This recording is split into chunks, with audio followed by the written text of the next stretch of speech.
before I begin, I wish to acknowledge the traditional custodians on the lands on which we all work and pay my respect to elders past, present and future. I acknowledge the Aboriginal and Torres Strait Islander people who continue to contribute to our work to improve learning and education. And I acknowledge the Kulin Nation as the traditional owners of the land on which I work in Melbourne.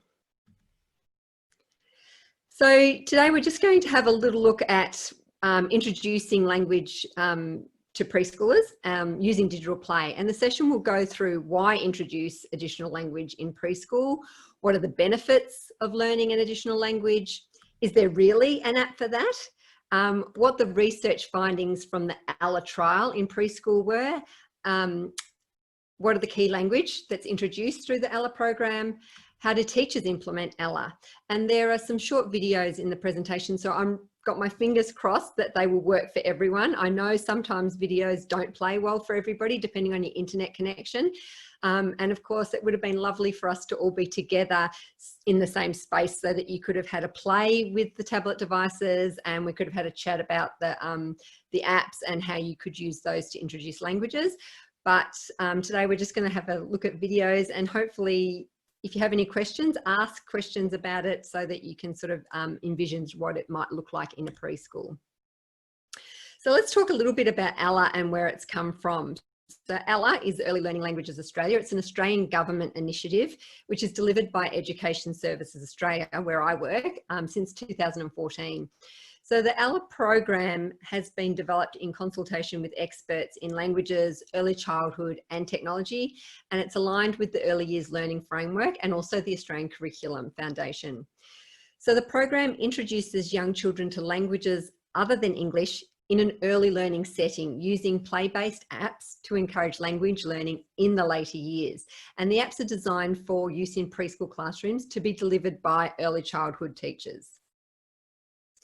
So since Ella was trialled in 2015, and in 2015 and 2016, I was teaching in preschool, trialling the program with preschoolers. So I do have hands-on knowledge of what it was like to introduce a language. And I chose Japanese at the time, and I did not speak a word of Japanese apart from maybe konnichiwa. So the children really guided me, and we'll talk about that as we go through today. So people don't have to feel frightened that they don't already know a language. This is a great opportunity to start incorporating more language learning in your preschool program. Now, since it was first trialled back in 2015, it has been expanding every year. So this year we've got over 130,000 children in 4,000 preschool services across Australia taking part.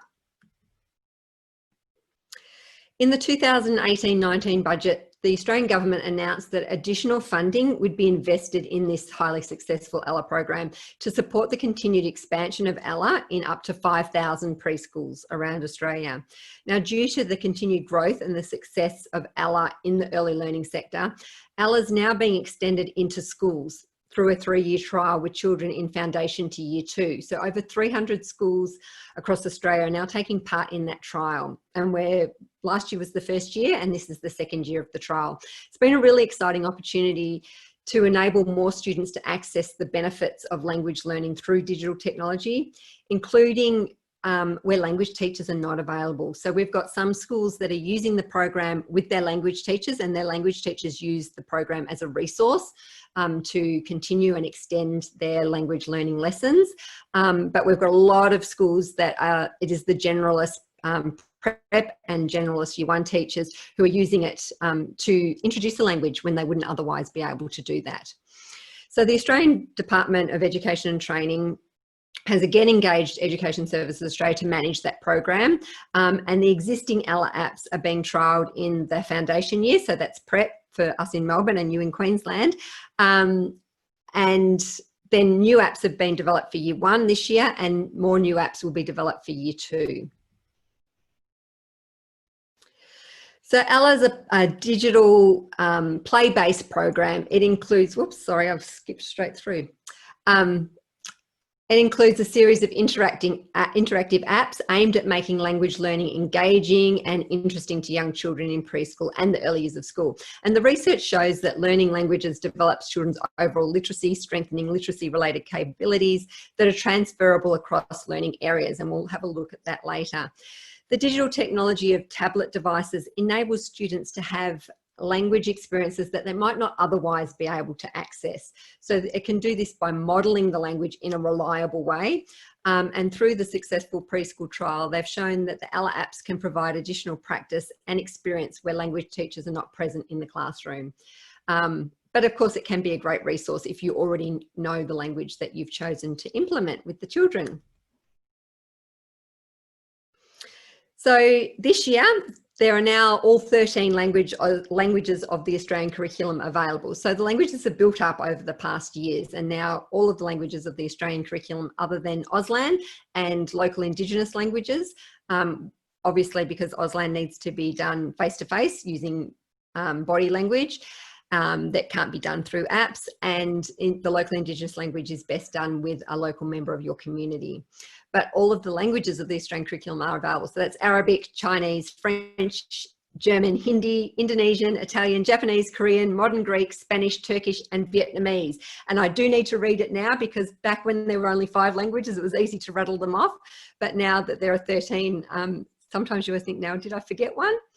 The apps in the languages have been developed closely with subject matter experts, and they're aligned to support the learning from the EYLF and the Australian curriculum. Here's a breakdown of the 13 languages that have been chosen by preschools this year across the country, and Chinese Mandarin is by far the most popular language, with 23% of the preschools choosing that language. Once a preschool has chosen a language, they do tend to stick with that language for the duration of the year. So each preschool chooses one language for that year. In 2019, about 11% of the continuing preschools changed their language from last year to this year. So teachers reassess at the end of the year. They think about the children that they've got coming into their service. They think about the local community needs, and they think about the languages that have been chosen by their local primary schools when they're choosing a language for their preschool. So why should we introduce an additional language in preschool? The aim of the Ella program is for children to have early experience in language, in learning another language and a culture to encourage language learning in the later years. So the Australian government saw the decline in students studying languages in the final years of schooling, and the numbers of Australian children who study languages is much lower than in other parts of the world. And now this is where it's really exciting for us in early childhood to see this as sort of the first time where we see that push up, where the value is really being placed on the early years, and that early year experience to then make a difference later in life. So the children are motivated to be interested in languages. They're more inclined to then, when they go to primary school, be interested in learning languages and continue that on through to secondary education. Now, the children are not going to leave kinder and go to school fluent in another language. The aim is to introduce children to words, sentences, and songs in a language other than English. So you might already greet the children in languages other than English. You might count or sing with the children in other languages. So Ella gives teachers another tool to model these words and these phrases, and to give children opportunities to recognise the sounds and the concepts of another language. To provide children with appropriate experience and practice in another language. Now, language learning for preschoolers is going to look very different to Year 11 or Year 12 language learning class. The language that's modelled in the apps has been chosen as language used by young children. The voices that you hear and the voices the children hear through the apps are Australian children. So they're Australian children who speak that language that you've chosen as their home language. And they came into a recording studio with their families and with a subject matter expert to record the voices that are played by the characters in the apps. So when the children are playing with the apps, the voices that they're hearing are Australian children who speak that language, and the pronunciation has been checked by subject matter experts to make sure that it's correct. So you don't need to be able to model the language yourselves. You just need to be able to provide access to the tablet devices so the children can hear that modelled language.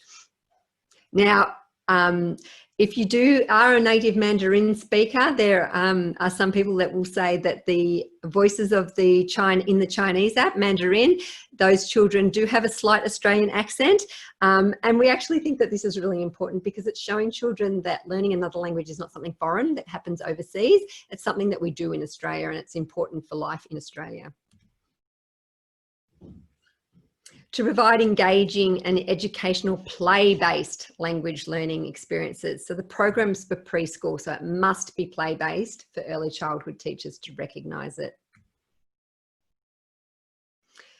So you can see Ella has grown to around 4,000 preschools across the country, and that's just a breakdown state by state of the number of preschools this year who are taking part in Ella. So it's estimated that up to around 130,000 preschool children will engage with the Ella program this year using the apps and will go into school next year with an experience of another language. So what are the benefits of learning an additional language? Are there any questions, Liz? No, there's no questions yet. I'm getting curious though. What are those benefits? So learning an additional language can help children's general language learning with improved language skill and a larger vocabulary. They're better general language learning, so those skills improve. This leads to improved reading, writing and verbal ability. There's also evidence of improved mathematical skills and improved musical skills, and that's because we know that maths and music can be considered languages in their own right, and we know that learning more than one language then helps to learn other languages in the future.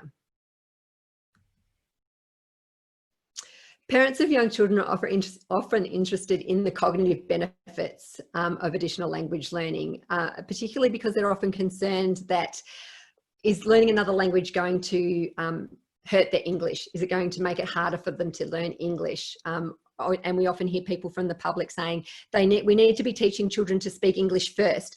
But in early childhood, of course, we're putting that value on the home languages of people, and we're saying that all languages are super important, and it is very, very important to be speaking your home language with your children, in particular because where families are speaking their home language, that's where their personality comes from, that's where endearments come from. It's very important to speak the mother tongue within the house, and to not be overly concerned that the children are going to learn English, because they are going to be surrounded by English in Australia. Everywhere they go, they're going to be using English, so it is really important.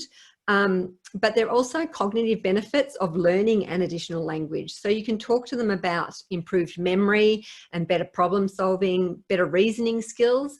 And then this cognitive flexibility comes from understanding that there is more than one way to name objects, and there's more than one way to say things, and there's more than one way to talk to different people. More pathways are also being maintained in the brain at that time when we see those used pathways being really strengthened and pruning starting to take place, which we do see around 4 and 5 years of age. If there's any questions about that, just shout them out or pop them in. And of course, we love the social benefits in preschool. So a more flexible point of view and a greater sense of empathy develops as the children learn more about the world and the similarities and differences between people. As they become more interested in languages and the languages of different people and that different people speak, and develop cultural competencies and a greater worldview, so that they start to see people and hear people speaking another language, and they want to know more. They want to know how to say hello to those people. When we talk about improved travel and job opportunities, these are things that might come down the track. But in preschool, we're always looking at ways to really improve cultural competence, and learning another language can really help give you a tool to do that. Okay, so fingers crossed, we are about to watch a short video, and this includes interviews with John Hayek from the University of Melbourne and Kylie Farmer from the Australian Federation of Modern Language Teachers Association. And while you watch, you might like to just think about the opportunities that you might have for your families to be involved in new ways, and the benefits for children's cognitive and language and social skills that come from using another language. So I'm hoping if I click, there we go. Such a precious gift to give children. Can you thumbs up, Liz, if that's working? Especially starting at such a young age. This is when their neural pathways are still being built and developed in the brain. It's when their mouths and their ears are open to language learning. We also know from the research about the cognitive benefits for the brain as it's developing. Also the benefits for higher order thinking, with children understanding that there is other ways of saying and doing and being. We know that children do better at learning a language the earlier they start. Kindergarten, daycare, early learning centres, they're perfect environments for children to learn. At that age, they're very, very quick learners. Their ability to take on another language is amazing. They just need input, they need some time, and they'll work it out for themselves. They're fantastic language learners. One important thing to remind everyone, parents and educators, is actually learning another language is a great benefit to everyone, to the individual, to families, and to societies. We know that learning another language is actually a great brain gym for children, and we know that in the longer term, the more access they have to a second language, and we know they actually do better in school. When we look at year 7 and year 9, outbound testing, actually bilinguals do better in English, literacy and numeracy. So the benefits of learning another language are actually extensive and extend through the whole learning experience and ability of the child.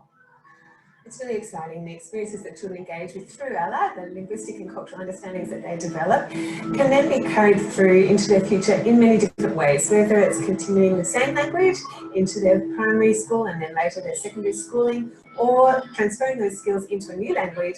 It's actually those skills and capabilities that we're wanting to foster early in children, but they then have a love of language learning that they can take into their future.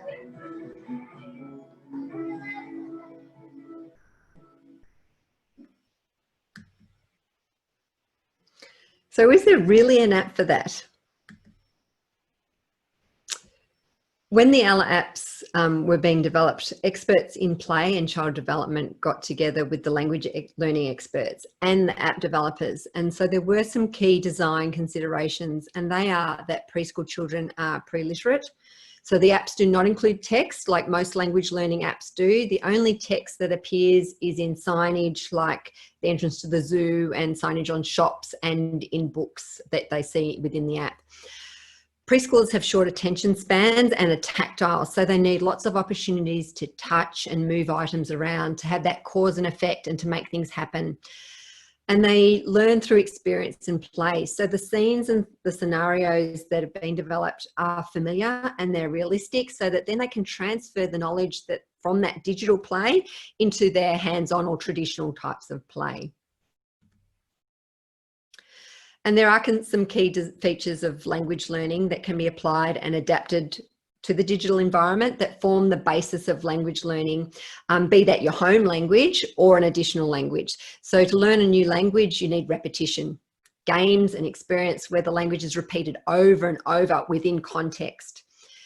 We need visual cues, which benefit language learning by aligning images with the language to reinforce learning, so that every time a child taps on an item, they hear that word in the target language.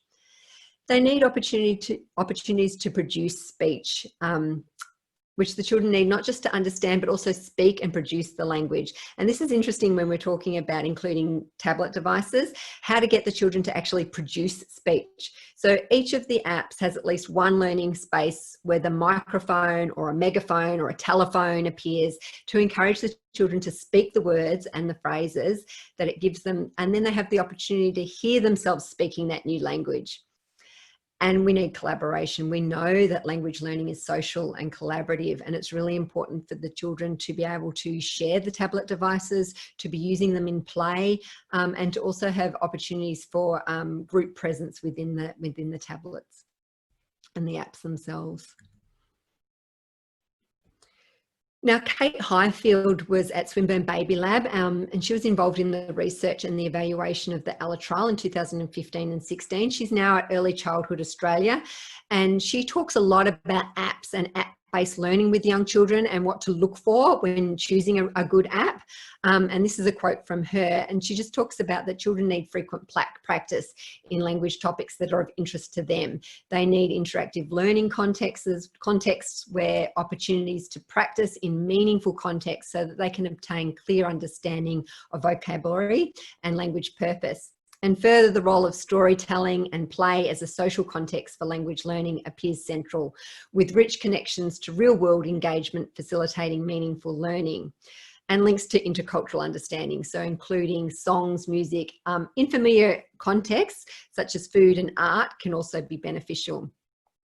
I'm not going to talk today greatly about the cultural aspects for each language, because as we know there are 13 different languages, but preschool teachers find that when they choose one language, that then they have the opportunities to really delve into the culturally significant items that might be involved with that language. So thinking about foods, musical instruments, art, costumes, clothing, all of those sorts of things that go with the particular language that they've chosen. So what were the research findings from the ALA trial in preschool? If anyone's interested in looking at the research findings, they are available on the ALA website, and there's 2 documents that you can look at to look at the evaluation and to get the evidence base behind the program if you're interested in those. And I love this picture. This little person's down at Swinburne Baby Lab, and the apps, what they found is that the apps are self-led and they're self-paced, and they allowed repetition as needed and wanted. So 77% of the children showed a typical brain response consistent with automatic association of word meaning. And what that means is that when they were hooked up and they were looking at the way the brain functions when using the ALA apps, the areas of the brain that were lighting up using the apps were the same areas of the brain that light up when children are learning their home language. And the significance of that is that the children are more likely to remember the words for longer, and they're more likely to use the words and the phrases in a real context, so transfer that knowledge into real life situations, as opposed to when they're learning face-to-face with flashcards and things like that. They found that the children used the target language in their play. So those words that they were learning and using that were being modelled in the apps were being transferred into their other play. And that was done when the teachers were scaffolding, but also the children were doing that naturally, because for the children, the lines between that digital play and hands-on or traditional play are very blurred. They don't see it as 2 separate different things. They easily move from one to the other. And because the apps are play-based and they enable individual and small group involvement, they follow the children's ideas and their interests. So there are different scenes and scenarios from each app, and we'll have a quick look at those in a moment. But you might have one year where the children are looking at the polyglots go to the circus, and they're fascinated by the naming the body parts, using the body parts in hospital type play like these children are here. Really engaging in that high quality social interaction while using the apps. And then you might have another year where they're not so interested in the hospital type play, but they're really fascinated with moving in different ways and the circus elements of the app. So it really, even though we say there is a sort of a theme for each of the apps, it's very broad, and it still allows for that emergent programming to take place. The apps share an oral and an oral focus, so they provide that oral input and encourage oral responses, and they allow the children to find meaning that goes beyond the apps. So here you can see the children are learning about body parts, but they're really engaging in talking about the x-rays, you know, what happens with broken bones and all of those sort of things that can then be scaffolded by their early childhood teacher. And then the tablets just become another resource in that exciting world of preschool. The research found that the children showed consistently high levels of engagement, and the apps encouraged the children to stay engaged in that learning process. And the educators became co-learners with the children. So educators were saying that they were more interested, or they were very interested in incorporating language learning. They also became much more confident in using digital play in their preschool rooms. And the apps integrate language and culture in meaningful ways. So the children started to use words such as greetings and thankings in real life situations in cafes and restaurants and shops. So there was examples of children going into a French patisserie and saying bonjour, and families were taken aback because they couldn't speak another language. And here their 4- and 5-year-old children are having a real go, or they're saying, Oh, that's Emika's mum. She's Japanese. You need to say konnichiwa to Emika's mum. And families are saying, oh, okay, konnichiwa. And that made that family feel really valued and an important part of the preschool program, because other children and families were wanting to learn their home language. So there were lots of ways to really incorporate that. And then the parents felt really welcomed and valued, and they found new ways to become involved in their child's preschool year. So children were going home and speaking the language with their siblings, teaching their siblings the language, or just randomly using it. So particularly in things like ingredients and things from the home, where they had already seen those words in another language, and they started using those with their families at home. So the videos seem to be working, so that's great. And we have got another one that just looks a little bit about how Ella helps the children to learn a language, and that we see that language learning becomes part of the whole preschool program. That yes, the tablet devices offer the language experiences that the children wouldn't otherwise be able to have, but that they're taking part in a real social and collaborative experience, that it's not just, you know, a child sitting there playing on a tablet.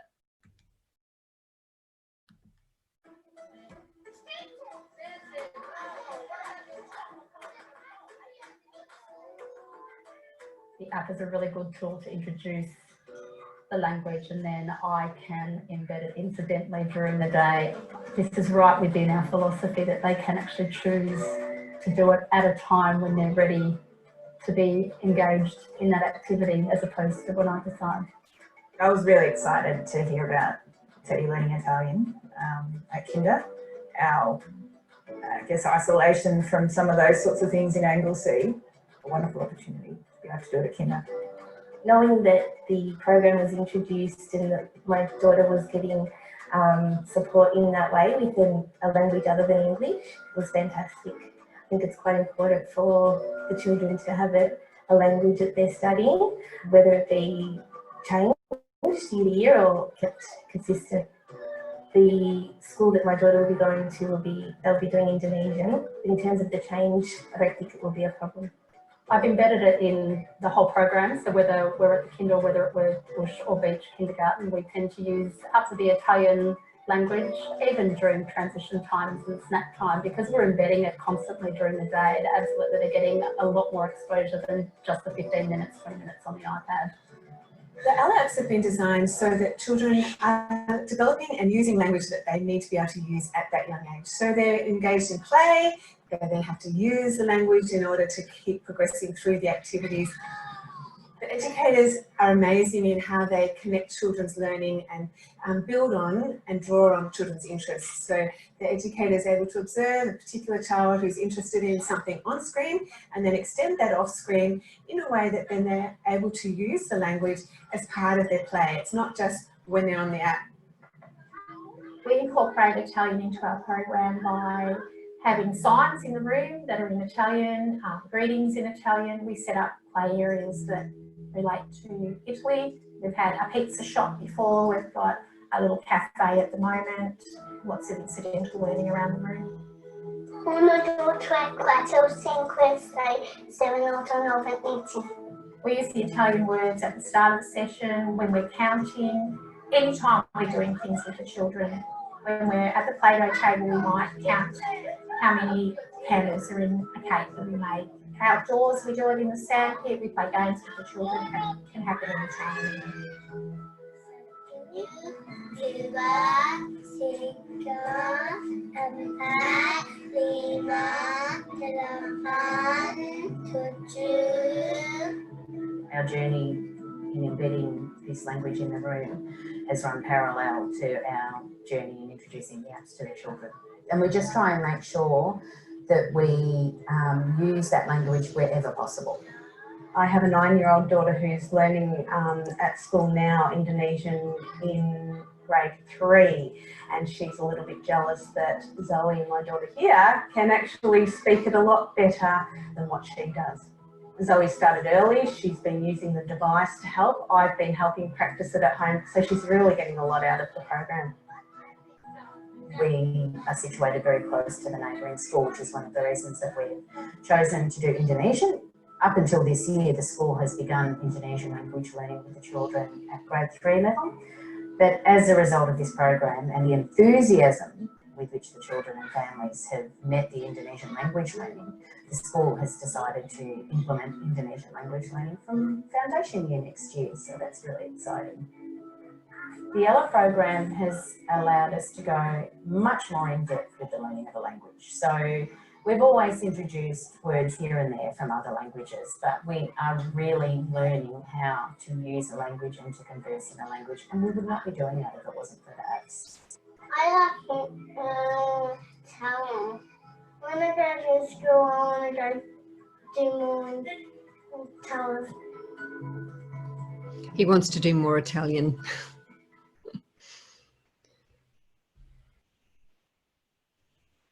So you can see from that video, one of those teachers is a nature play preschool. So it was really interesting going and talking to the families of that particular service, because you might expect to see families have chosen nature play as their basis for educating their young kids.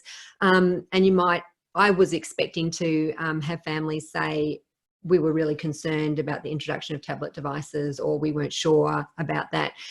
But these were families who were really open. They were saying that, you know, the children are using nature play. They are hands-on playing and doing all of these sorts of things. They have bush kindy and they have beach kindy every week. Then they need to be digitally literate as well, and they need those skills for when they go to school. And this is a way for them to be learning a new language. And that were very open to the children using touchscreen devices as part of their preschool program, which was really interesting, because we do hear of sometimes families being concerned about screen time and screen time guidelines, and saying, well, if they're using their tablet devices at school, does that mean that then they can't use tablet devices when they come home and I'm cooking dinner and I really want them to be able to use those screens and have a bit of screen time then? But it's all about balance and the way that they use it. And you can see from that video that the children are very collaborative. It's not sitting there, you know, just looking at a device. They're moving around, they're talking to each other, and they're engaging with each other while they use the apps. So now we'll just have a quick look at what language is actually introduced through the ALA program and through these apps. Now, as we said, there are 7 different apps that become available. So preschools, when they register to be part of ALA, and registration is free. It's available for all Australian preschools. It's funded by the Australian government. So is all preschools need to have is tablet devices that are compatible to download the app. So iPads, the Samsung Androids, or Lenovo Android tablets to use. And the rest is funded. So all of the support resources, webinars, workshops, any of those sort of things that teachers might need to help get started are funded by the Australian government. So at 1, the polyglots in the playroom, this is the introduction. So it looks at greetings. It's an exciting sort of surreal world where all of the characters speak only that language that you've chosen. It sort of creates this scenario where Tarlo, he's come to this place and he only speaks that target language, and all the other characters only speak that language to him, apart from one character called Beely, and she'll pop in and out of the screen every now and again to give the children prompts if they need prompts to move on to things, or if they haven't tapped here, she might say, try tapping here, or try talking into the microphone. At 1 looks at greetings. So it's things that teachers would be doing early in the year. Hello, my name is, I like and I don't like. So offering different foods and items, saying, I like broccoli, I don't like ice cream, I like cheese, all of those sorts of things. And we won't go in and have a look at all of the play spaces because it's a bit hard over the screen. But you can see that the teachers then just incorporate that language in really natural ways in their program. So here we've got Sue, she's put on kimono to encourage the children as they came in that morning to be saying konnichiwa, because they were doing Japanese. And then at 2, the polyglots at the beach. Really familiar for Australian kids. Lots of Australian kids, if they haven't been to the beach, they know what a beach looks like. They know a little bit about a beach. It's great for the start of the year when children might have actually been to the beach themselves, or perhaps you've got children who do live near the beach and are really lucky. It's really easy for teachers too. So teachers often start with that 1 and they say, oh my goodness, I have no idea what these characters are saying. I don't know how the children are picking up this language because I can't work it out. I don't know what they're saying. Because for the children, it's based on immersive principles of language learning. So the children immerse themselves in this world where everyone is speaking another language and they're doing it naturally. So they're not saying, this is an apple, say apple. They're just offering an apple and saying, oh, I like apples, or whatever it is. App 2 becomes really easy for early childhood teachers because it's colours, and teachers are doing colours and things about colours all of the time in their programs. So it's really easy just to translate that language in their heads and then provide lots of opportunities for the children to experience activities that use colours, words and games and things that use colours, and then they can be using the English words and they can be using the words of that new language. And there's lots of resources that are available on the Ella website. So things like printing out fish, the teachers can print them out to play games and things. I've just put a paperclip on there to play fishing games, but it has the target language on the back so that teachers can then use the language. So this one, it's Greek, obviously, and it says blue fish, and so that the children can then practice saying blue fish. The children will say it because they've seen it in the app. So they might have been using one of the spaces like call the fish, where they have to say pinkle sakana, and all of the pink fish will swim onto the screen when they shout out the words, and then they tap on the correct food to give to the pink fish. Then when they see things like this, where the images are looking really similar, then they just naturally use those same words in their real life play. And then there's lots of things like printing out labels that they could find objects around the room to pop in, you know, different boxes with labels on them, or maybe you label paints or pencils or any of those sorts of things with the colour words.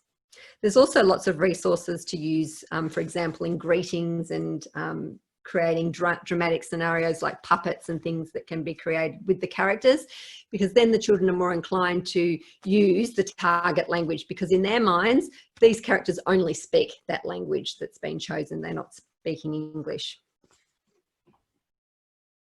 Does that make sense? Because if not, just shout out and we can talk about it a bit more. And then you can see children playing fishing games that they've seen in the app, and that the app's modelled the language and it's modelled the play, and then the children seamlessly take that into their real life or their traditional type play.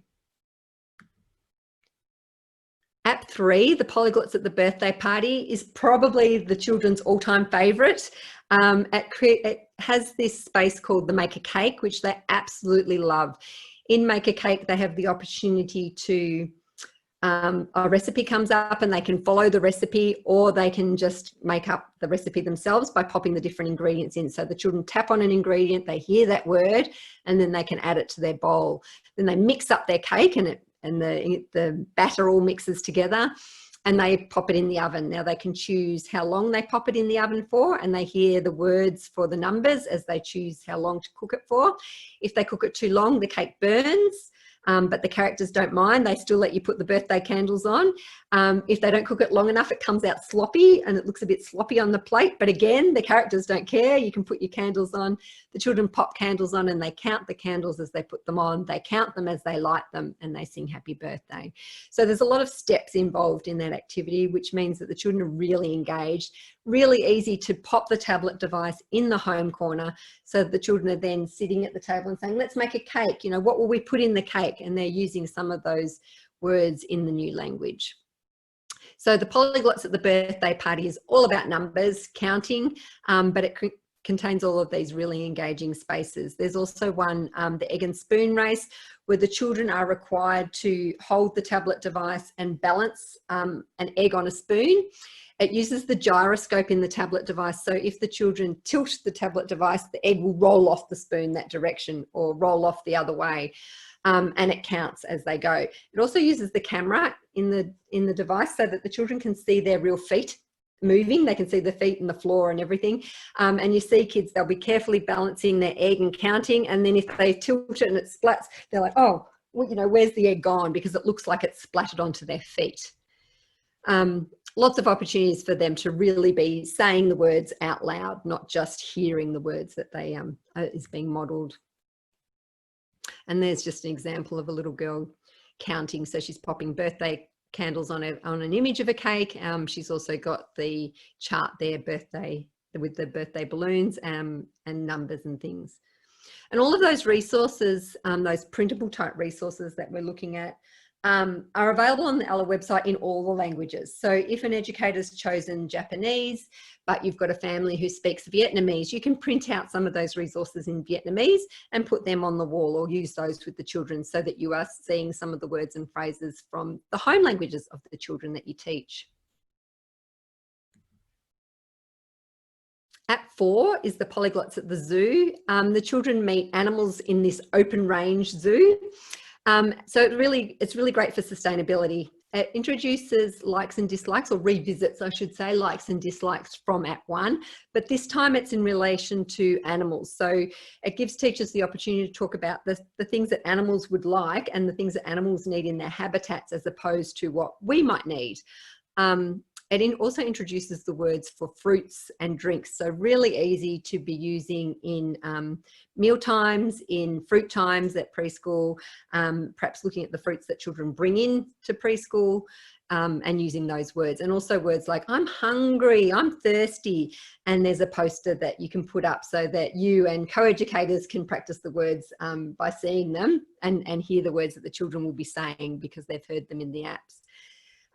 Because it's looking at animals, the animals respond really positive to the environments that they like. So a panda, for example, really likes bamboo. And so the children will say that they want to feed the panda bamboo, whereas the orangutan here, he really likes rambutan. So, you know, they can feed him those things. And then teachers have said that they've tried planting rambutans to try and make them grow, with some with quite limited success, but then they've been able to purchase them from the supermarket for children to try. So they can start trying culturally significant foods from the language that they've chosen.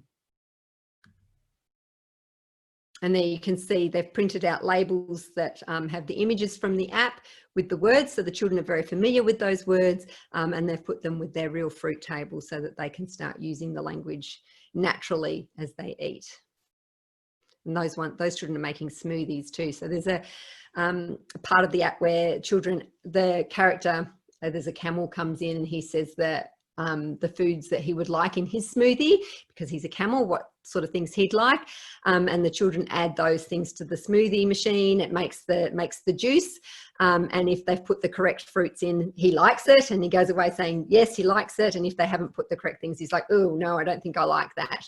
And then teachers find that it's really great to start making smoothies at preschool, although one of the teachers said that she started doing that and spent the rest of the year with the children saying, please, can we make another smoothie? Please, can we make another smoothie? And she had to try all these weird and wonderful concoctions of fruits that the children had put into their smoothies. At 5 is the polyglots at the circus, and that's one of the ones that we saw some images of earlier, where the children were engaged in that sort of hospital play. But the scene is a circus, so there's lots of things to do with body parts. Language is naming parts of the body's hands, legs, feet, eyes, nose, all of those sorts of things. There's the face painter, which is really great, particularly if you've got children who are younger in your preschool program and you want to find ways to really help them be part of the program, that's maybe off screen, not using the app, so the children can take photos of themselves or each other, and then they can put face paint on. So again, they're hearing the colour words as they decorate the face, and they're hearing words for eyes, nose, mouth, ears, etc. The first aid helper tent is one that we see lots of images from, because it looks at, he's saying, I'm hurt, my stomach hurts or my head hurts, and you've got to put the scanner over the body and it shows what's wrong, and the children have the opportunity to then fix the broken bone or put band-aids on or ointment on or whatever it is. And you can see lots of examples like this one where the children are then using those words in their play. And then at 6, the polyglots of the park looks at verbs, so doing words, and all of those sorts of things like running, walking, hopping, things that are really great to use in your whole group times. So it's language that's really good for transition times and whole group times. It's also great because it gets teachers thinking about where they set up their tablet device, because the children have to move, they have to run and jump and do things in this app. It's really great for teachers to use really strong covers like that, or covers that have a stand of some description so that they can be stood up on the table or on a shelf so children can move and jump and things in front of it. We also see examples like this where teachers are able to take the tablet device outside to encourage the children to be moving and doing things outdoors, where you can see that digital play is not something separate. It's not something that happens at a table in the corner of our room inside. It's something that can be incorporated into the whole program. And the language learning isn't something that we only do on the mat when we're having a group time. The language learning takes place in all aspects of the program. And then the final app really consolidates a lot of the language from the previous ones. So the children are in a town, they have the opportunity to make pizza, which they love. If they like to make a cake, they love to make a pizza as well. There's also a library where they will see some text in books. The lift operator, they need to be able to listen really carefully to the number words that the characters are saying. And now they've had lots of experience with number words by the time they get to app 7. So they're not given as many visual prompts. They need to be listening really carefully and selecting the right lift floor. The supermarket, again, is the same. So the characters will come in and ask for particular food items to be put on the trolley in the basket, and they will need to be able to listen really carefully to select. And there is some leveling. So if the children are able to select one item and put that in correctly, then it will get harder, and the character will come in and ask for 2 items or 3 items, and it builds up that way. Again, then they're counting with the money. And then you can see that educators are putting the tablet devices outside alongside play, so at tables alongside play, or in home corners or in construction areas, so that then the children are using that language as they collaborate and play together. Are there any questions, Liz?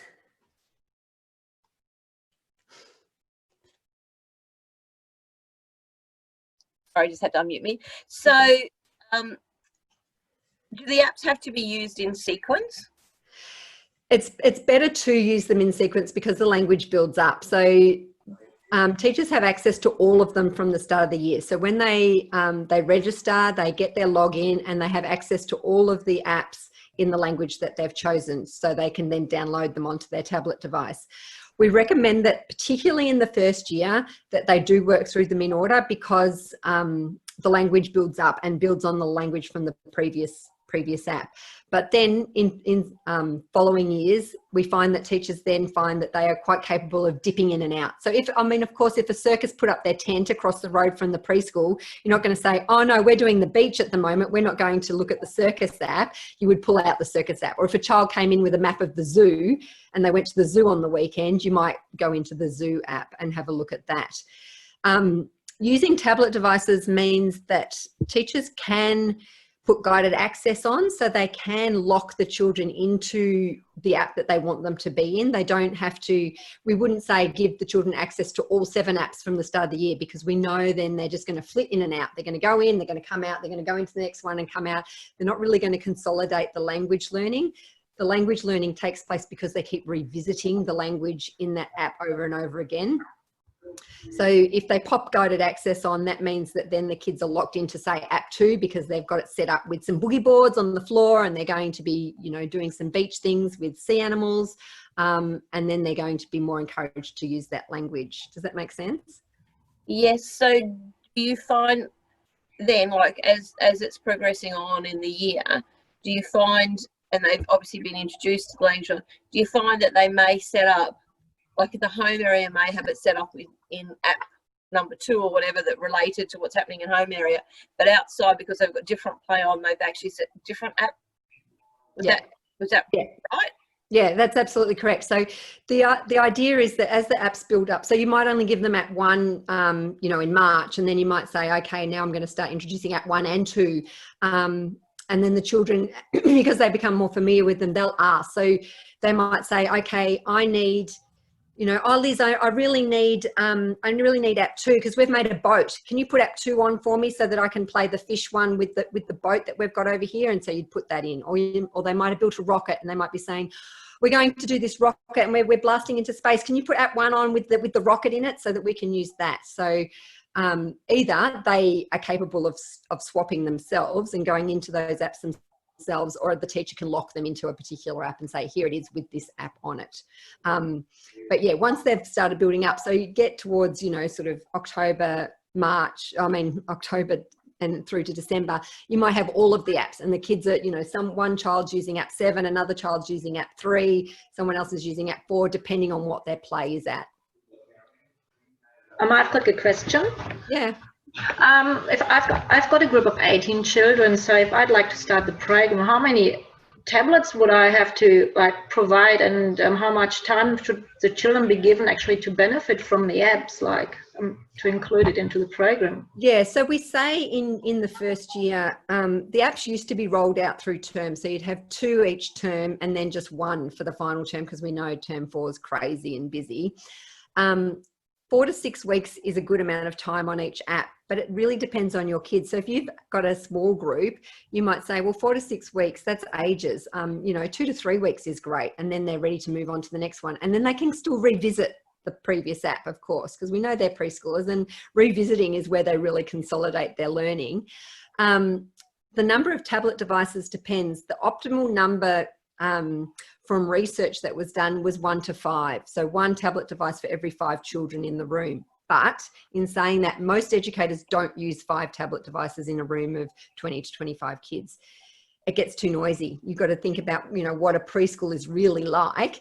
It's a noisy, vibrant environment with lots of talking and things. You introduce tablet devices, you're introducing more talking and singing and things.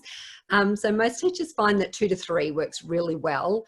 In a typical preschool room from, you know, sort of 15 to 25 children, 2 to 3 tablets works really well, because they can have 1 on a table, sitting, you know, in a quiet space, perhaps using headphones, or perhaps using another play space next to it that relates to what's going on in the app. They can have another tablet device in the home corner that's really, you know, creative and imaginative type play going on. And then there might be another one that they can move around the room to balance egg and spoons, or to be building and things with. Yeah. But to be part of the program, teachers just need to have at least 1. And that's 1 tablet device that the kids can take ownership of and use, not 1 tablet device that the co-educator's grabbing to take a photo of the kids for an observation, and, you know, they're right in the middle of something and having it whipped away. You know, 1 tablet device that's really for the children to take ownership of and share. Yeah, and if they have got the app, do they just, I don't know how other centers do it, but do they have, can they grab them anytime they'd like to include in their play, or is there a certain time they just have where they sit and have to actually go through it and look at the app? Yeah, it's very flexible. There's no rules. Some teachers have set times of the day where they allow the children to access the device, and they might set it up in a particular spot. When I was teaching, that's not the way I operated. The devices were just there. They lived on the shelf. The children could just go and take them whenever they wanted, so that they could then use it in the play that they were engaging in. And then by the end of the year, they were asking me for particular apps. So they were able to, you know, sort of take that responsibility themselves. And then I would set up particular experiences. So I might have a table that, you know, had sushi on it, because they were looking at you know, making sushi and offering characters sushi and learning the words for I like sushi, or I don't like sushi, and I'm hungry, those sort of phrases. So it's really up to the individual's planning. Yeah. There's no limit to the, no minimum time amount for each child. So we talk about maximum time for children using the ALA apps, and that's to keep in line with the screen time guidelines for young children. So we talk about a maximum of 40 minutes a week.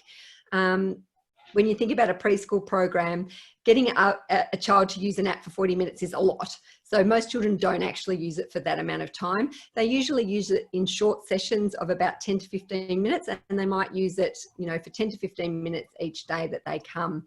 But there's no minimum amount of time. They'll be using the words and the songs and the phrases because you know, they're hearing it as part of their day. It's just the maximum amount of time we're mindful of. So we'll have All right, thank you for that. We'll have a little look at how teachers do introduce ALA.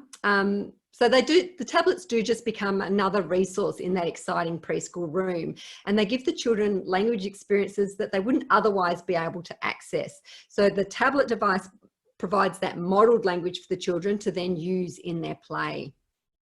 So what does this mean for teachers? It just means to support the children, be impressed, and use all the skills that you already have as educators. So great questioning, prompting, providing opportunities for the children to take the learning further as they demonstrate particular interests and abilities. And don't feel like you have to do it all on your own, and you don't have to be the expert. You can involve your families, you can involve your co-educators, and the children will help you. So they'll be able to say the words and phrases and teach you. And we'll have a look at this, this little video. So it just talks about that co-learning approach. So if you don't have experience already speaking the language that you've chosen, do you have other educators at your preschool who speak another language? How will you demonstrate good learning practices with the children? So we'll watch those and just consider how educators are intentionally co-learners, and that they don't need to already know how to speak the language that's chosen. The apps use those immersive principles.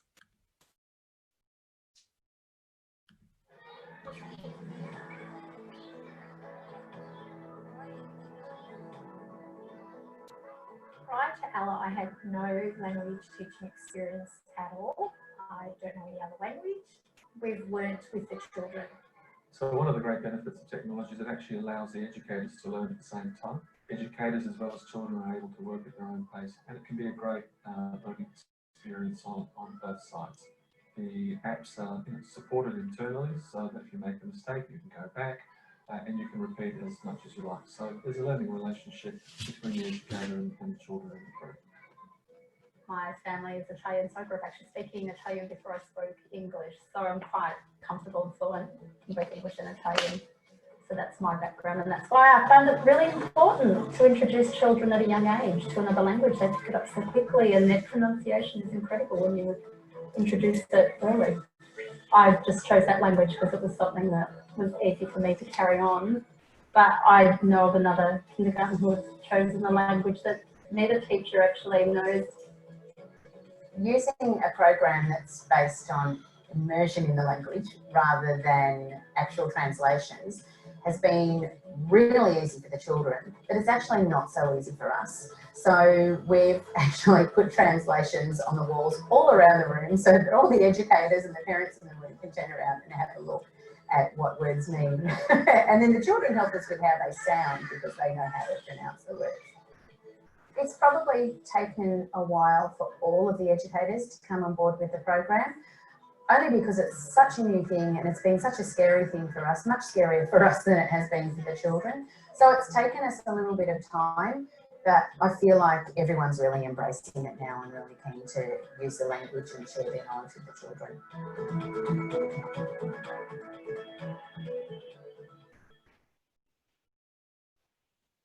So you can see there are a couple of different examples there of teachers. So teachers who didn't know any of the language themselves, and teachers who do already speak the language, and then they find, so Ignatia says she finds it really easy to incorporate the language in lots of different ways because she already speaks Italian. And we do find that teachers quite enjoy using their home language, so choosing a language that they have spoken as a child or as a language that they do speak at home, because then it gives them the children the opportunity to be hearing lots of words and phrases away from their teacher, and then the teacher can just sort of scaffold that and use it naturally in the way they converse with the children. But as I said, all of the printable resources, and there's, you know, a great, I've printed out, you know, just one language. There's a great folders worth of printable resources for each language, and they can be printed in the language that's been chosen or in any of the languages. So there's things like, you know, a chart where it's naming the different body parts, but we can see a cultural costume there for the children. You could print that out just in the language that you've chosen, or you could print it out in all 13 languages and have it displayed in the room. So that the children are then seeing that, okay, there are different ways to write. You know, I can write in English and I can write in Mandarin as well, or I can see that, you know, words are formed in different ways with different sorts of scripts and things. We see examples of children using images like that in their paintings and their drawings. So they're just learning to write their own name. They're not learning to write in Mandarin, but they're using calligraphy brushes and they're using inks and things. So they're saying, I know that people do use these brushes to write, and I'm having a go as well. So that, you know, that it's all about that experience. And we're talking, of course, because we're talking about preschool children. We're not sending them to school knowing how to use a calligraphy brush and do Chinese or Japanese script, but at least they're aware that there are different ways of doing, different ways of being, which is really important for preschool. So that comes to just about the end, so that we've got time if anyone's got questions. As I said before, the ELA program, it is an Australian government program, so it's not a product that people have to purchase or anything like that. It's just a nationally available program for preschools. Applications are really easy. They can be made by the help desk, or the ELA website has an application box that you can just tick on. We have, due to COVID-19, when there were a lot of children learning from home and not being able to go to preschool, we did develop some resources for families to use, so anyone can access those.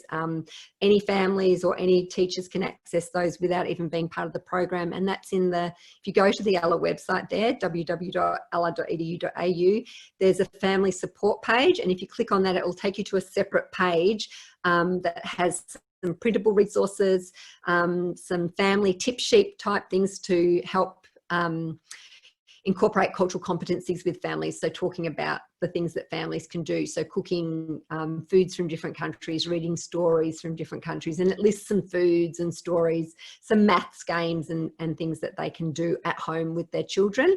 It also has a few little videos and things that families can watch with their children at home. So that's accessible by anyone, but to use the actual apps, teachers just need to register with ELA, and then they have access to the apps. So are there any other questions? So to register, so it's available for those that are doing, you say like in Queensland, it's like our kindergarten program, is that right? Yeah, it's kindergarten. Yeah, it's so the year before formal school. So the year before prep and all. Yeah. Yeah. Okay. Yeah. So in every state is different. So some states, the kindergartens are actually attached to the schools, and then, you know, they have limited hours, but they are attached to schools. But Queensland and Victoria are very similar in that our kindergartens are standalone, and then the children go off to school. So any kindies with a kindy tick, be that a standalone preschool, kindergarten that's part of an association, or a kindergarten program within a long day care, as long as the kindergarten in the long day care is offering that kindergarten year with a early childhood teacher. Yeah. Can we register anytime, or does it have to be at the beginning of each year? No, it used to be at the beginning of each year, but registration's now open throughout the year, because we know that any language experience is a great benefit. So rather than having just, you know, registering at the start, registrations are open all the time. It takes about 2 weeks for numbers to be checked with the CEQA for registration process, and for the unique login details to be generated, and then they're sent out, and then teachers can download the apps. So of course, if teachers are registering now, they might not use all of the apps in the first year. They might just use some of them, and then they'd use more the following years. Okay, thank you. And once they've registered, once they've downloaded the apps onto the tablet device, you don't need to delete them at the end of each year. They just stay on your device. You only delete them if you've decided to change languages. So if you're doing French this year and you decide to do Italian next year, then you'd need to delete the French apps so that you can then download the Italian ones, because your login details don't change. Okay. And the apps, the children have their own avatar. Now the avatar doesn't move around on the screen or anything. It just sits in the corner. It's a little icon that sits in the corner while they're playing on the app. They get really good at going into the group and choosing their avatar. And then, you know, if they're swapping it over, if they're saying, oh, here, Liz, it's your turn, the first thing they'll do is, hey, Liz, I'll find your avatar, and click on it and give it to you. And then it records data for the teachers to view. So that data is desensitized and it's hosted on Australian shores. So it's only for the early childhood teachers to access. But it gives you an idea of how long each child has spent in the app. So it will give you an overview. This child has spent, you know, 5 minutes and 33 seconds playing on the app in this week. It will also show you which learning experiences they've been going into, so which of those activities they've gone into, how that aligns to the EYLF. And so then you can get a little bit of an idea. So if you've got a child, you know, say Sam's totally obsessed, wants to be on the iPad all the time, all day, every day, and you're thinking, how do I get him off to do something different? You can go in, you can say, oh, wow, Sam really loves the submarine. He's going in, he's using the submarine a lot. So theoretically, he should know lots of words for sea creatures and colours in the language that's chosen. I'm going to print out the sea creature cards and I'm going to give those to him, so the sea creature cards look like this. I'm going to give those to him and we're going to play some matching games, and I'm going to see how much he knows about that. Or he doesn't really like drawing that much, but he really loves this submarine. So I'm going to put these cards out on the drawing table and try and talk to him about colours and creatures and things while he's drawing. So, you know, all of those skills that teachers use can be used in conjunction with that, and, you know, used in ways that you want to encourage the children to extend their learning.